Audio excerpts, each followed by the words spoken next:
Assalamualaikum warahmatullahi wabarakatuh. Alhamdulillahi rabbil alamin. Allahumma shalli ala Muhammad wa ala ali Muhammad. Kita sampai di surat Al-A'raf ayat 159 yang bercerita tentang kisah kaum Nabi Musa yang diminta oleh Allah mengikuti Nabi yang baru, Nabi Muhammad sallallahu alaihi wasallam. Seperti yang kita tahu, orang-orang Yahudi mereka sudah mendiami Madinah jauh sebelum Nabi Muhammad SAW ada. Mereka tahu akan adanya Nabi yang nanti akan berhijrah ke tempat yang banyak tumbuh pohon korma. Kemudian ciri fisiknya mereka sudah tahu, adanya rambut yang berwarna-warni di antara kedua tulang belikat. Terus kemudian karakternya mereka pun sudah dikabari. Nabi ini tidak menerima sedekah, yang sangat berbeda dengan orang-orang. Jadi mereka sudah tahu, mereka menunggu sampai akhirnya datang Nabi Muhammad SAW dan ada di antara mereka yang beriman dan ada yang tidak. Dan kita akan membahas tentang orang yang spesial di antara mereka. A'udzubillahi minasyaitonirrajim. Wa min qaumi Musa ummatun yahduna bil haqq wa bihi ya'dilun. Dan di antara kaum pengikut Nabi Musa, orang-orang Yahudi, yang di sini yang ditunjuk adalah orang-orang Yahudi yang bertemu secara langsung dengan Nabi Muhammad SAW, ada sebuah golongan ummah yang mereka memberi petunjuk dengan kebenaran. Mereka tahu ilmunya, mereka tahu karakter Nabi Muhammad, mereka tahu ciri fisik Nabi Muhammad, mereka tahu letak geografis di mana Nabi Muhammad SAW akan berhijrah. Nah, dengan ilmu yang mereka punyai, mereka beriman kepada Nabi Muhammad SAW. Lebih daripada itu, mereka berusaha untuk meyakinkan atau mendakwahi orang-orang Yahudi ini untuk ikut beriman atas dasar ilmu yang mereka punya. Wabihi ya'dilun, dan dengannya mereka menjalankan keadilan. Akan disebut adil ketika seseorang sudah mendapat informasi yang sudah turun-temurun ribuan tahun, sudah semua orang paham, tetapi ketika diminta untuk mengakui Nabi Muhammad berdasarkan ilmu yang sudah mereka miliki itu, golongan ini mau. Sedangkan sebagian besarnya enggak mau. Jadi ini golongan yang spesial di antara kaum Bani Israel. Wa qatta'nahum humus natai asyrata asbaton umama. Dan kami membagi mereka menjadi 12 suku yang jumlahnya besar. Jadi Allah mengkaruniai Bani Israel kekuatan jumlah populasi yang besar. Dan mereka dibagi menjadi 12 kabilah berdasarkan nenek-nenek moyang mereka. Kita tahu Bani Israel itu datang dari keturunan Nabi Yakub. Wa auhayna ila Musa idh istasqahu qaumuhu. Dan kami wahyukan, perintahnya dari Allah langsung kepada Musa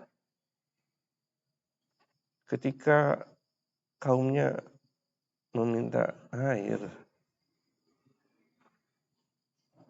Sebagian tafsir mengatakan bahwa airnya itu untuk menyirami airnya itu diperlukan dalam jumlah yang besar.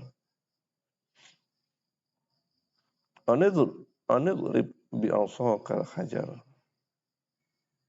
Pukullah dengan tongkatmu batu itu.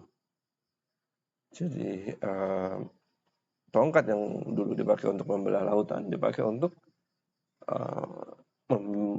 membelah dimukul batu. Nah,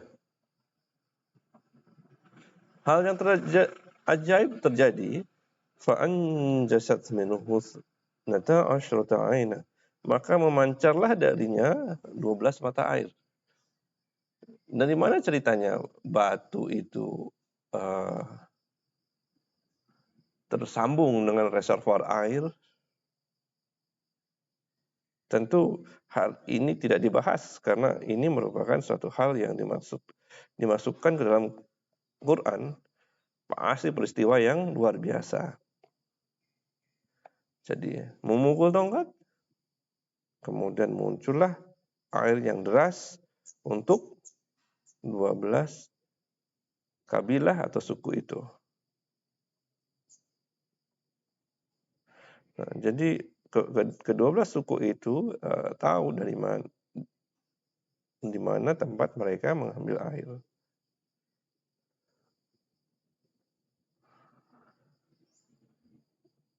Qad alima kullu unasim musyrabahum.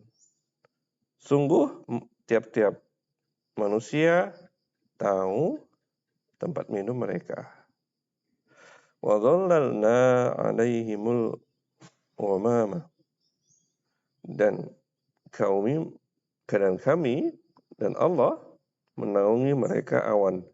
Jadi ketika mereka berjalan di padang pasir yang panas, Allah minta awan untuk menaungi mereka supaya mereka tidak terlalu merasa panas.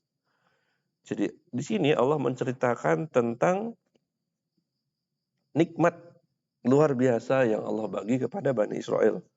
Yang pertama, semua orang perlu air untuk kehidupannya. Allah berikan mereka ketika mereka terusir dari Mesir air yang cukup, yang banyak memancar. Kemudian mereka bisa satu mata air itu mencukupi untuk satu kabilah dari mereka. Yang kedua, berjalan di padang pasir panas-panas. Nah, Allah bikin ada awan untuk menaungi mereka supaya mereka itu nggak kepanasan. Dan itu tidak berhenti di situ. Wa anzalna 'alaihim manna wassalwa. Dan kami turunkan atas mereka manna dan salwa. Manna itu semacam cairan putih yang datang dari langit yang rasanya manis seperti madu yang mereka bisa konsumsi. Tidak ada manusia sebelumnya yang Allah berikan manna. Kemudian salwa itu adalah binatang semacam burung yang dagingnya lezat yang datang kepada mereka jinak-jinak sehingga mereka bisa menangkapnya, kemudian mereka bisa makan. Jadi Allah berikan air. Allah berikan pelindung dari panas. Allah berikan makanan. Maka Allah menyampaikan, kulu min thayyibati ma razaqnakum. Makanlah dari yang baik, dari hal-hal baik yang kami rezekikan kepada kalian. Ini spesial untuk kalian. Tidak ada umat sebelumnya yang mendapat kespesialan ini. Makan, ambil. Wa ma zalamuna walakin kanu anfusahum yadhlimun. Dan tidak mereka menganiaya kami, akan tetapi mereka menganiaya diri mereka sendiri. Dari mana datangnya ayat ini? Apa hubungannya dengan bagian yang tadi disampaikan? Kenapa kok berputar cepat banget kamera itu? Nah, di sini disebutkan kami tidak menganiaya dan tidak mereka menganiaya kami. Jadi ketika umat Nabi Musa dikaruniai Allah nikmat yang banyak, awan, air, kemudian awan, mana dan salwa, yang cerita itu diturunkan, diwariskan dari generasi dan bergenerasi, menunjukkan betapa Allah itu sayang sama mereka. Betapa mereka itu utama daripada manusia di muka bumi. Tetapi mereka ketika diminta untuk beriman kepada Nabi berikutnya, Nabi Muhammad SAW, sebagian besar dari mereka tidak beriman. Ini yang Allah bilang. Ketidakberimanan mereka kepada Nabi Muhammad SAW tidak merugikan kami sedikit pun. Tapi mereka merugikan diri mereka sendiri. Karena apa? Karena ada kehidupan yang kedua, di mana semua kebaikan dibalas, semua kejahatan juga dibalas. Itulah teman-teman, kita sudah membahas ayat 159 dan 160. Assalamualaikum warahmatullahi wabarakatuh.